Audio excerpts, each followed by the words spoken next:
Yep. Yeah, hi everybody. Today, Shona, Stephen, Louis, and I will be discussing how we can enter the world of work and positively make an impact, and how we as interior designers would address sustainability issues in the interior and furniture design industry. Okay, so I'd like to start off by talking about problems in the manufacturing industry. So there are a number of alarming issues for us today trying to be sustainable interior designers and buying from these big corporations. For example, the issue of illegal logging. And for example, an Austrian company known as Holz Industry Squikhofer is one example of a company who used wood illegally in the past from places such as national parks in Romania. IKEA is another example. This brand rose to fame for providing the public with affordable products. However, IKEA is arguably an extremely unsustainable brand. It is modern and made for the right now, but they get away with promoting themselves as sustainable when they use chipped wood rather than solid wood for furniture. However, they do this to benefit themselves mainly, as chipped wood makes the furniture lighter and lowers the shipping cost for them. Furniture made in bulk and quickly for the masses doesn't have the same quality, safety or assurance perhaps a locally produced handcrafted furniture piece would have. However, we know that being sustainable can be expensive for people and for us too as designers, but there are some things we can do to ensure we're creating less harm to the environment as we create furniture.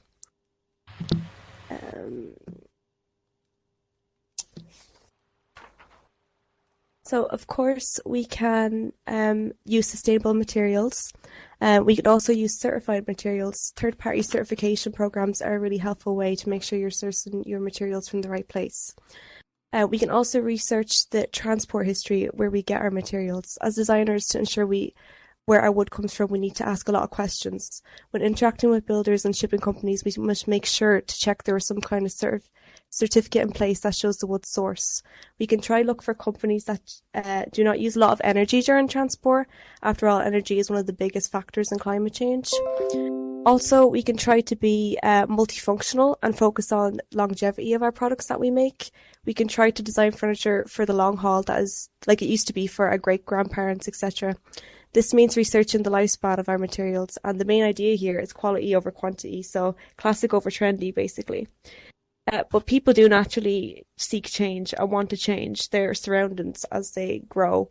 So interior designers such as ourselves, we can think about how we can make furniture or spaces we create adaptable.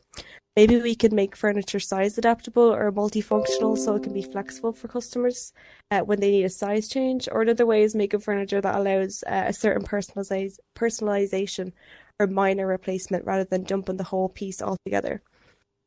Because of increased urbanisation, we should keep this in mind in the future. Bulky big furniture can be a nuisance and a waste of materials. These days people need more compact and useful furniture for apartments and studio spaces, and we don't want to risk wasting valuable materials. In this slide you can see some examples of compact multifunctional pieces. This piece on the very bottom left-hand corner and the top right-hand corner is a piece by Valeria Longo. It is a sofa, a sink, a table and a storage unit all in one piece.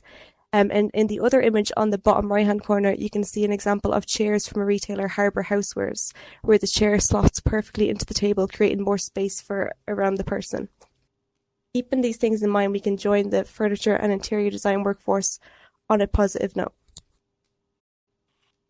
Waste has become an increasingly problematic feature of interior design, commercial interior projects in particular. Commercial interior design can include hospitality, recreation, corporate, health, education and retail. These areas may also require retention of corporate image, sending out the message that they are on trend, up to date and ahead of the game when compared with competitors.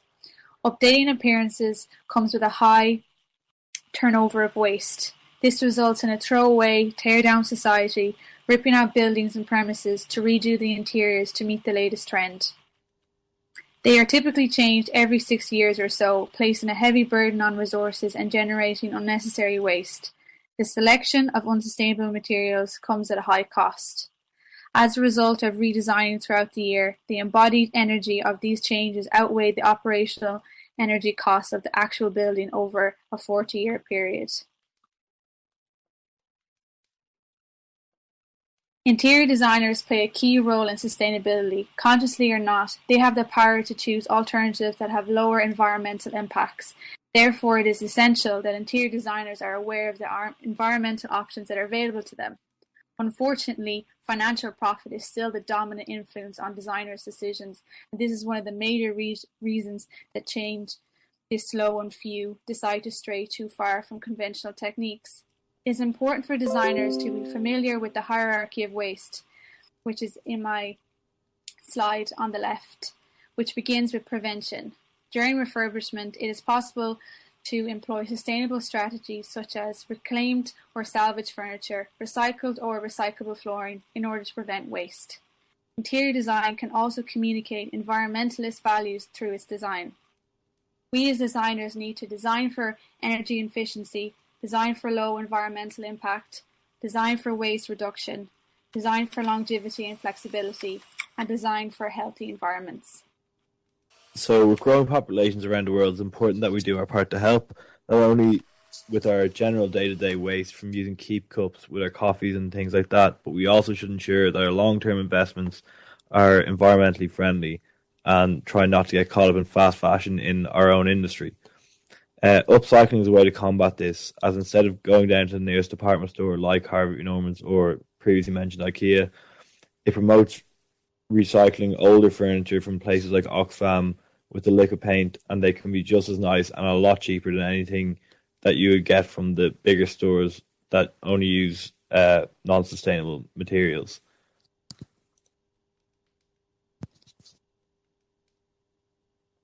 Not only is there the idea of giving something a second lease of life, like upcycling, but as designers, we have the option to combat fast fashion in our industry and create brand new furniture made to last the test of time, like this Trip Trap chair by Stock. It's a chair that's designed to last throughout your infancy all the way up to adulthood as a chair. Sorry.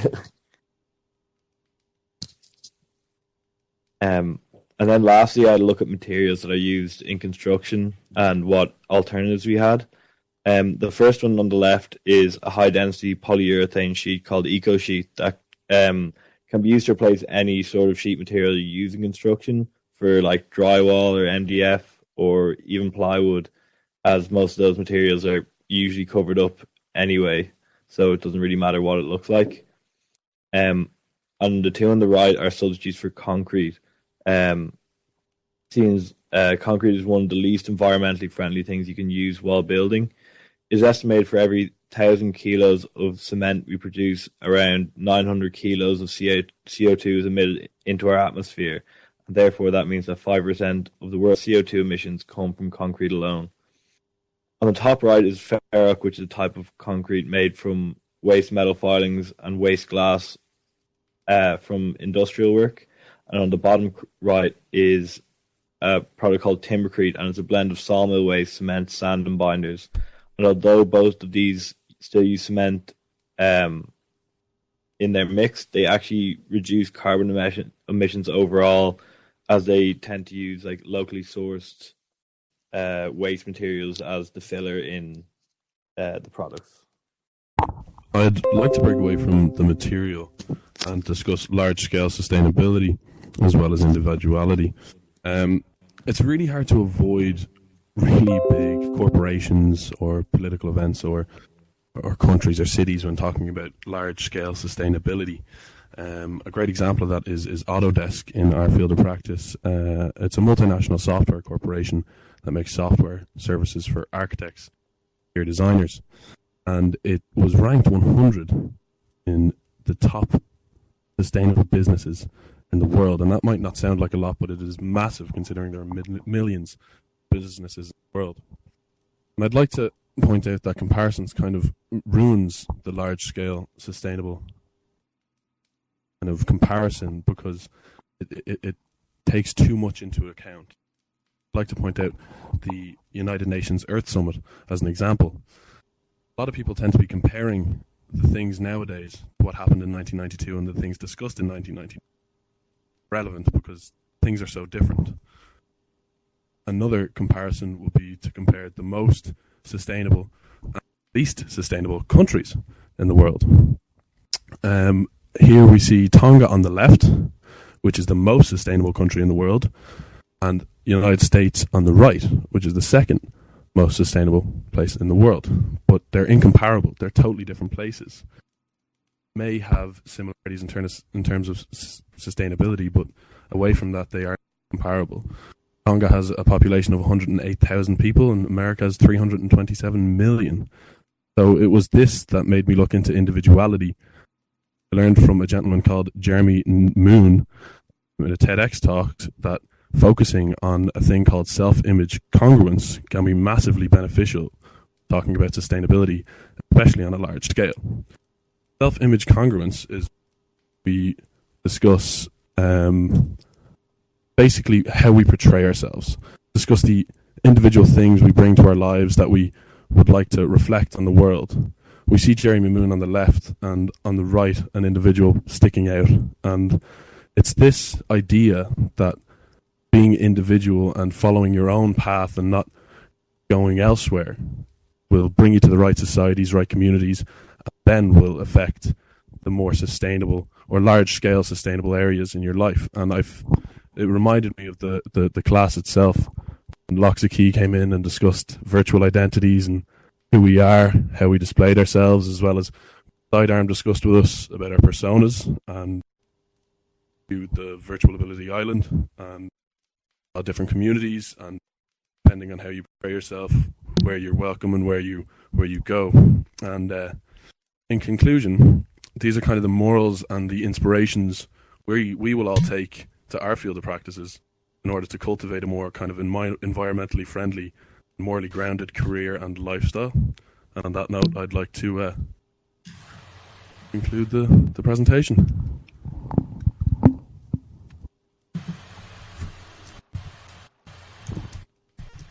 Very good, guys. Thank you.